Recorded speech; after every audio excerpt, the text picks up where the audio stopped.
नमस्कार दोस्तों, स्वागत है आप सभी का विजडम पॉइंट पर।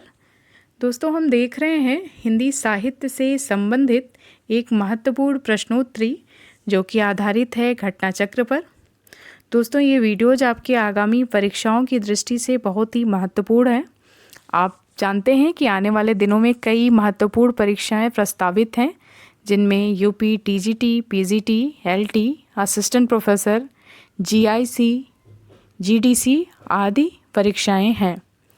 इन्हीं परीक्षाओं को ध्यान में रखते हुए मैंने ये श्रृंखला शुरू की है और इस उम्मीद से शुरू की है कि आपके तैयारी के क्रम में ये निश्चित रूप से ये वीडियोस सहायक होंगे। तो चलिए देखते हैं आज के इस वीडियो में पहला प्रश्न है, सूफी साधना के 4 पड़ाव में से इनमें से कौन सा नहीं है? सूफी साधना के 4 पड़ाव में इनमें से कौन सा नहीं है? ऑप्शन है शरीयत, तरीकत, मलकत या मारिफत। तो इसमें ऑप्शन सी मलकत, जिसका कोई संबंध नहीं है सूफी साधना के 4 पड़ावों से, शेष तीनों सूफी साधना के 3 पड़ाव हैं। अगला प्रश्न है, साधना की 4 अवस्थाओं शरीयत, तरीकत, मारिफत और हकीकत का संबंध किससे है? ऑप्शन है ज्ञान मार्गी साधना से, सूफी साधना से, इस्लाम धर्म की साधना से या रीति मुक्त काव्य से। तो इस प्रश्न का सही उत्तर है ऑप्शन बी, साधना की 4 अवस्थाओं का संबंध है सूफी साधना से। अगला प्रश्न है, भक्तिकालीन सूफी काव्य धारा की विशेषताओं के संदर्भ में निम्नलिखित में से एक विशेषता गलत है, उस विशेषता को आपको चुनना है। फिर से प्रश्न देखिए, भक्तिकालीन सूफी काव्यधारा की विशेषताओं के संदर्भ में निम्नलिखित में से एक विशेषता गलत है और हमें उस विशेषता को चुनना है। ऑप्शन है, इस काव्यधारा के सभी कवि मुसलमान थे। इस काव्यधारा के सभी कवियों ने हिंदू प्रेमी प्रेमिकाओं की प्रेम कथा का काव्यात्मक चित्रण प्रस्तुत किया है। इस काव्यधारा के कवियों ने अवधी और ब्रजभाषा में कविताएं की हैं, या इस काव्यधारा के कवियों ने सिर्फ प्रबंध काव्य ही लिखे हैं। तो इसमें जो गलत है, जो गलत वाक्य है वो है ऑप्शन ए, इस काव्यधारा के सभी कवि मुसलमान थे। तो ऐसा बिल्कुल नहीं है इसमें, क्योंकि ईश्वरदास, दामोदर कवि आदि भी आते हैं जो कि मुस्लिम कवि नहीं थे। तो इसमें राइट आंसर इसका है ऑप्शन ए, इस काव्यधारा के सभी कवि मुसलमान थे, ऐसा नहीं है। भक्तिकालीन सूफी काव्यधारा के सभी कवि मुसलमान नहीं थे। हिंदू सूफी कवि भी इस प्रकार से हैं, जिसमें दामोदर कवि हैं जिन्होंने लखन सेन पद्मावती कथा लिखा है, ईश्वरदास जी ने सत्यवती कथा लिखा है, गणपत ने माधवानल काम कंदला चौपाई लिखी है और नारायण दास ने छिताई वार्ता लिखी है। तो इस प्रकार से यहाँ हिंदू कवि भी शामिल थे। अगला प्रश्न है, जायसी किस काव्यधारा के कवि हैं? ऑप्शन है ज्ञान मार्गी काव्यधारा, प्रेमाख्यानक काव्यधारा, नाथपंथी काव्यधारा या रसक काव्यधारा। तो इस प्रश्न का सही उत्तर है ऑप्शन बी, प्रेमाख्यानक काव्यधारा के कवि हैं जायसी जी। जायसी सूफी काव्यधारा के प्रतिनिधि कवि हैं। इस काव्यधारा को प्रेमाख्यानक काव्यधारा भी कहा जाता है। अगला प्रश्न है, सूफी मुक्तक काव्य का प्रथम रचयिता इनमें से कौन सा कवि है? सूफी मुक्तक काव्य का प्रथम रचयिता इनमें से कौन सा कवि है, आपको बताना है। ऑप्शन ए है मुल्ला दाऊद, अमीर खुसरो, शेख फरीद या कुतुबन। तो इस प्रश्न का सही उत्तर है सूफी मुक्तक काव्य का प्रथम रचयिता इनमें से कौन है? तो इस प्रश्न का सही उत्तर है अमीर खुसरो बी। इस प्रश्न की व्याख्या देखते हैं। सूफियों ने विशेषता प्रबंध काव्यों की ही रचना की है, किंतु इसके द्वारा मुक्तक शैली पर भी कुछ रचनाएं लिखी गई हैं। मुक्तक शैली में लिखने वालों में अमीर खुसरो का नाम सबसे पहले आता है। तो ये ध्यान दीजिएगा, ये प्रश्न इम्पॉर्टेंट है कि सूफी मुक्तक काव्य के प्रथम रचयिता कौन थे। आप मुल्ला दाऊद को ना लगाइएगा और यहाँ पे सॉलिड कर लीजिए अपने आप को। सूफी मुक्तक काव्य के प्रथम रचयिता अमीर खुसरो माने गए हैं। अगला प्रश्न है, मोहिका हसेसी की कोह रही किसने कहा है और किससे कहा है? ऑप्शन है केशवदास ने अकबर से कहा है, तुलसीदास ने अकबर से कहा है, जायसी ने शेरशाह से कहा है या सूरदास ने वल्लभाचार्य से कहा है। तो इस प्रश्न का सही उत्तर है जायसी ने शेरशाह से कहा था, क्योंकि शेरशाह ने इनकी हंसी उड़ाई थी। आइए देखते हैं इस प्रश्न की व्याख्या में। उपर्युक्त पंक्तियाँ जायसी ने शेरशाह से कही थी। एक बार जायसी शेरशाह के दरबार में गए थे तो बादशाह ने इनका कुरूप चेहरा देखकर हंस दिया। जायसी ने शांत भाव से पूछा, मोहिका हंसिस की कोहरही, अर्थात तुम मुझ पे हंस रहे हो या कुम्हार पर? इस पर शेरशाह ने लज्जित होकर क्षमा मांगी थी। अगला प्रश्न है, पद्मावत का बंगला अनुवाद किसने किया है? पद्मावत का बंगला अनुवाद किसने किया है? ऑप्शन है मगन ठाकुर, आलो उजाला, नसरुद्दीन हुसैन या सुजाउद्दौला। तो इस प्रश्न का सही उत्तर है ऑप्शन बी, आजो उजाला ने पद्मावत का बंगला अनुवाद किया था। पद्मावत मलिक मोहम्मद जायसी द्वारा रचित 57 खंडों का एक महाकाव्य है जो अवधी बोली में बद्ध है। इस महाकाव्य का बंगला भाषा में अनुवाद आजो उजाला या अलाउज ने किया, जो बांग्ला भाषा के कवि रहे हैं। अगला प्रश्न है, पद्मावत किस भाषा में लिखा गया है? ऑप्शन है राजस्थानी, ब्रजभाषा, खड़ी बोली हिंदी या अवधी। तो इस प्रश्न का सही उत्तर है ऑप्शन डी, पद्मावत अवधी भाषा में लिखा गया काव्य ग्रंथ है। अगला प्रश्न है, मलिक मोहम्मद जायसी को जायसी क्यों कहा जाता है? क्योंकि जायस गोत्र में वो पैदा हुए थे, या जायस मत के मानने वाले थे, या जायस स्थान के निवासी थे, या उपर्युक्त में से कोई नहीं। तो इस प्रश्न का सही उत्तर है उनको जायसी इसलिए कहा जाता था क्योंकि वो जायस नामक स्थान के निवासी थे। Option C. मलिक मोहम्मद जायसी का वास्तविक नाम मोहम्मद था। मलिक इनका पूर्वजों से चला आ रहा उपनाम था, जिसका फारसी भाषा में अर्थ होता है अमीर और बड़ा व्यापारी, जो मूलतः अरबी भाषा का शब्द है। और मलिक मोहम्मद जायसी का जन्म 900 हिजरी में सन 1492 ईस्वी के आसपास हुआ था। जायस उस स्थान को कहा जाता है जो अमेठी के आसपास का स्थान है, वो जायस प्रदेश उसे कहा जाता था। अन्य महत्वपूर्ण तथ्य हैं, मलिक मोहम्मद जायसी की रचनाएं हैं अखरावट, पद्मावत, आखिरी कलाम, चित्ररेखा, कहरनामा तथा मसलनामा।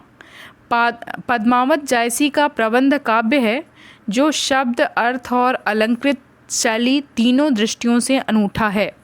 यह जायसी का सर्वोत्कृष्ट ग्रंथ माना जाता है।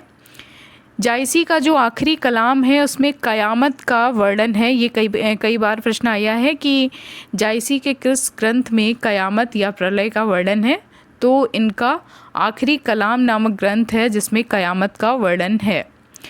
हिंदी में सूफ़ी काव्य परंपरा के श्रेष्ठ कवि मलिक मोहम्मद जायसी द्वारा रचित कवि के यश का आधार है उनका पद्मावत, जो कि 57 सर्ग में विभक्त है। अगला प्रश्न है, पद्मावत की विधा क्या है? पद्मावत की विधा क्या है? ऑप्शन है ये प्रबंध काव्य है, ये खंड काव्य है, या मुक्तक काव्य है, या महाकाव्य है। तो इस प्रश्न का सही उत्तर है क्योंकि ये 57 खंडों में विभक्त है और ये एक प्रबंध काव्य है। पद्मावत की विधा है प्रबंध काव्य। कहरनामा किसकी रचना है? कहरनामा किसकी रचना है? ऑप्शन में मुल्ला दाऊद हैं, सूरजदास हैं, कुतुबन हैं और जायसी हैं। तो आपने ऊपर देखा कि कहरनामा जायसी जी की रचना है, ऑप्शन डी।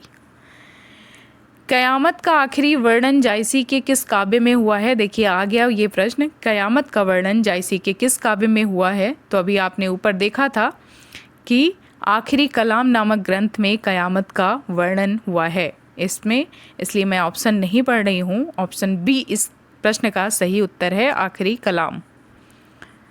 अगला प्रश्न है, मलिक मोहम्मद जायसी के प्रसिद्ध प्रबंध काव्य का क्या नाम है जो कि इनके यश का आधार है? ऑप्शन है मृगावती, पद्मावत, मधुमालती या परमाल रासो। तो इस प्रश्न का सही उत्तर है ऑप्शन बी पद्मावत, जो कि इनका प्रसिद्ध प्रबंध काव्य है। अगला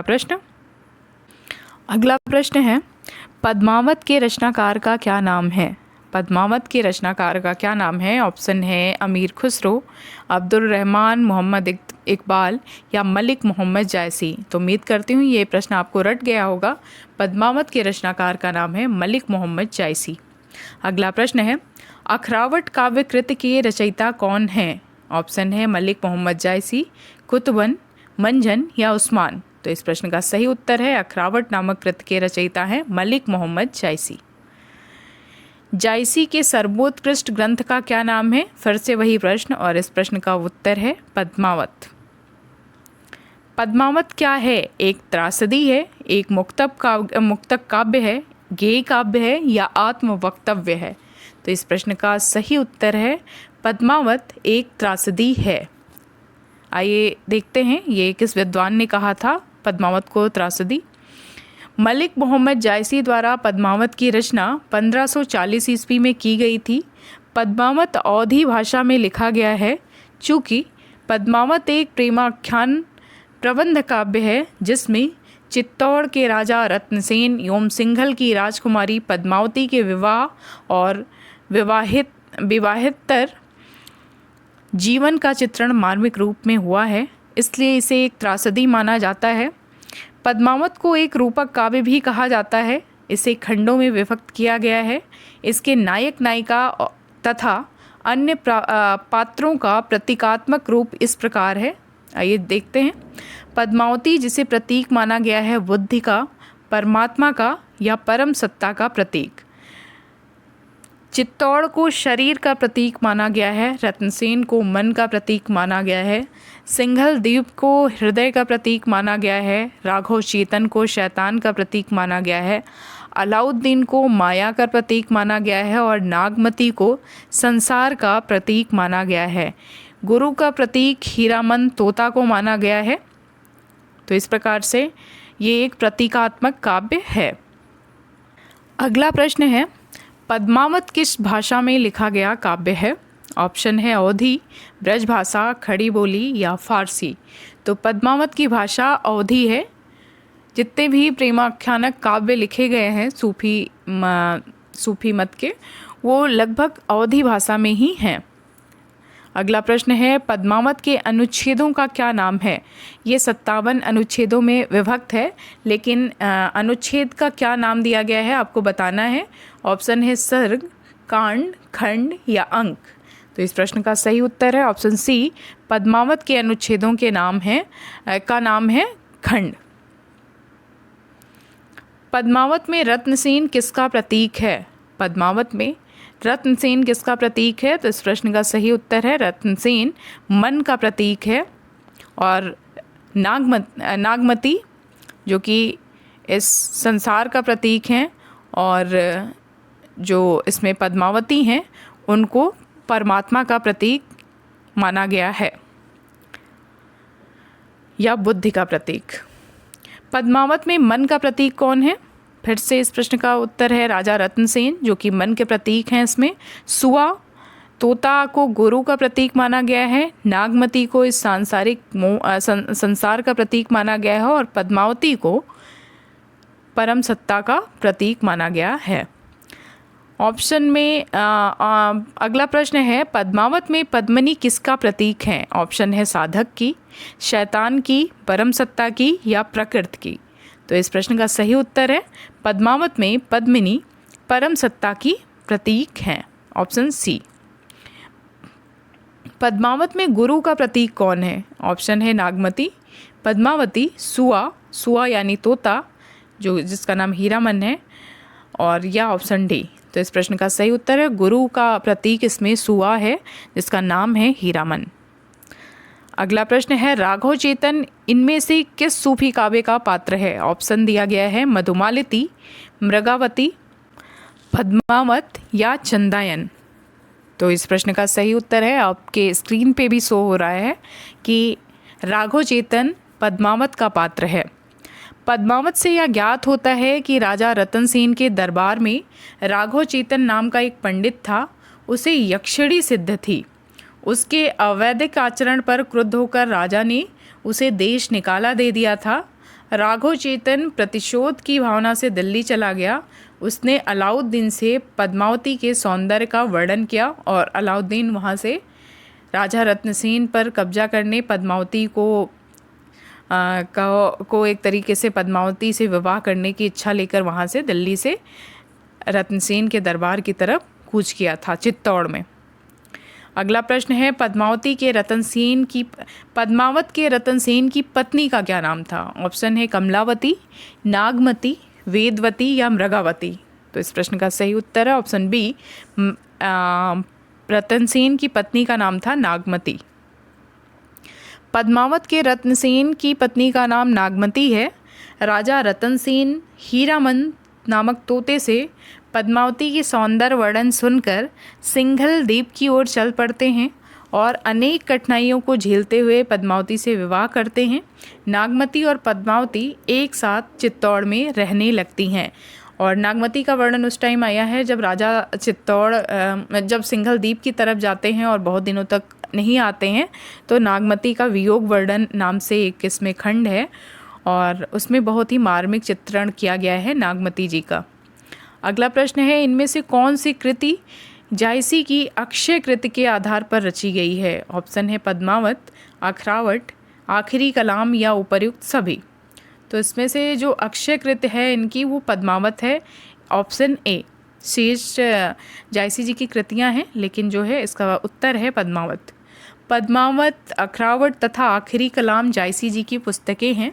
अखरावट में वर्णमाला के एक एक अक्षर को लेकर सिद्धांत संबंधी तत्वों से भरी चौपाइयाँ कही गई हैं। ध्यान दीजिएगा, अखरावट में वर्णमाला के एक एक अक्षर को लेकर सिद्धांत संबंधी तत्वों से भरी चौपाइयाँ कही गई हैं। इस पुस्तक में ईश्वर, सृष्टि, जीव, प्रेम आदि विषयों पर विचार प्रकट किए गए हैं।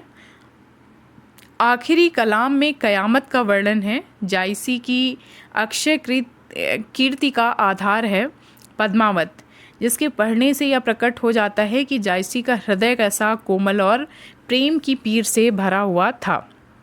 अगला प्रश्न है पद्मावत को समासोक्ति किसने कहा है? पद्मावत को समासोक्ति किसने कहा है? ऑप्शन है गणपत चंद्र गुप्त, आचार्य रामचंद्र शुक्ल, माता प्रसाद गुप्त या रामकुमार वर्मा। तो इस प्रश्न का सही उत्तर है ऑप्शन बी, आचार्य रामचंद्र शुक्ल जी ने पद्मावत को समासोक्ति कहा है। आचार्य रामचंद्र शुक्ल के अनुसार पद्मावत का प्रेम लौकिक तथा कथा समासोक्ति है और यह भी कहना ठीक है कि पद्मावत का पूर्व भाग असंगत है, कारण न वह रूप दर्शन जन्य है और ना ही साहचर्य जन्य। शुक्ल जी भक्ति को हृदय की प्राकृत वृत्त ही मानते हैं और रहस्यमय ढंग से उपासनोपयोगी निरूपित करते हैं। उनकी दृष्टि में लौकिक कथा ही प्रमुख है और लौकिक राग ही वर्ण विषय हैं। अगला प्रश्न है इनमें से कौन सा कथन पद्मावत के बारे में सही नहीं है? प्रश्न है इसमें पहला है इसमें प्रेम के लोकधर्मी स्वरूप का चित्रण हुआ है, इसमें दोहा चौपाई की शैली अपनाई गई है, या भारतीय लोक कथा पर आधारित प्रबंध काव्य है, या पद्मावत की शैली प्रौढ़ और गंभीर नहीं है। तो इसमें ऑप्शन जो डी है कि पद्मावत की काव्य शैली प्रौढ़ और गंभीर नहीं है, ये गलत है। शेष सभी जो कथन हैं वो सही हैं, क्योंकि पद्मावत तो सूफी काव्य में सबसे प्रसिद्ध और सबसे लोकप्रिय और सबसे प्रौढ़ रचना मानी जाती है। तो इस प्रकार से ऑप्शन डी इसका गलत है। ऑप्शन डी इस प्रश्न का सही उत्तर होगा। दिए गए कथनों में पद्मावत की काव्य शैली प्रौढ़ और गंभीर नहीं है, या कथन पद्मावत के संबंध में सही नहीं है। पद्मावत समासोक्ति शैली में रचित मलिक मोहम्मद जायसी का प्रमुख ग्रंथ है। यह 57 खंडों में विभक्त अवधि का श्रेष्ठ प्रबंध काव्य है। छार उठाए लीन एक मुट्ठी, दीन उड़ाई पृथ्वी झूठी, यह पंक्ति किस ग्रंथ से ली गई हैं? ऑप्शन है पद्मावत, चंदायन, आखिरी कलाम या रामचरितमानस। तो इस प्रश्न का सही उत्तर है ये पंक्तियाँ ली गई हैं पद्मावत से, ऑप्शन ए। उपर्युक्त पंक्ति मलिक मोहम्मद जायसी द्वारा रचित पद्मावत से ली गई हैं। जब अलाउद्दीन की सेना कुंभर नील के दुर्ग पर आक्रमण करती है तो अलाउद्दीन को केवल निराशा ही हाथ लगती है और वह कह उठता है कि यह संसार झूठा है। अलाउद्दीन किसका प्रतीक था? आपको याद होना चाहिए, अलाउद्दीन इसमें माया का प्रतीक बताया गया है पद्मावत में। फूल मरे पे मरे न बासु, यह प्रसिद्ध उक्ति किस कवि की है? ऑप्शन है दादू, कबीर, रैदास या जायसी। फूल मरे पे मरे न बासु मतलब फूल भले मर जाए लेकिन उसकी सुगंध नहीं मरती है, ये कथन है जायसी जी का। Option D.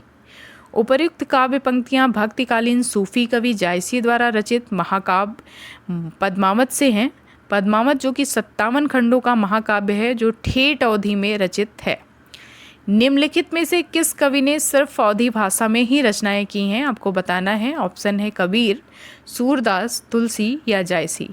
तो इस प्रश्न का सही उत्तर है ऑप्शन डी, जायसी, जिन्होंने सिर्फ अवधी भाषा में रचनाएं की हैं, जबकि कबीर, तुलसी और सूरदास जी ने ब्रज भाषा में भी रचनाएं की हैं।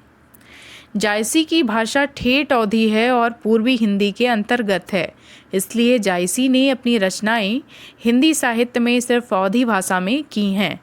जायसी भक्तिकाल की निर्गुण प्रेमाश्रयी शाखा के कवि हैं। हिंदी भाषा की बोलियों के संदर्भ में जायसी ने सिर्फ अवधी बोली में ही रचना की है, इसलिए इस प्रश्न का सही उत्तर है ऑप्शन डी। तो दोस्तों ये था हमारा आज का वीडियो। उम्मीद करती हूँ कि आपको पसंद आएगा। अगर आपको मेरे वीडियोज़ पसंद आते हैं तो प्लीज़ मेरे वीडियोज़ को अपना प्यार दीजिए, मेरे चैनल को सब्सक्राइब करिए और मेरे वीडियोज़ को लाइक और शेयर भी करिए। धन्यवाद। मिलते हैं अपने अगले वीडियो में, तब तक के लिए नमस्कार।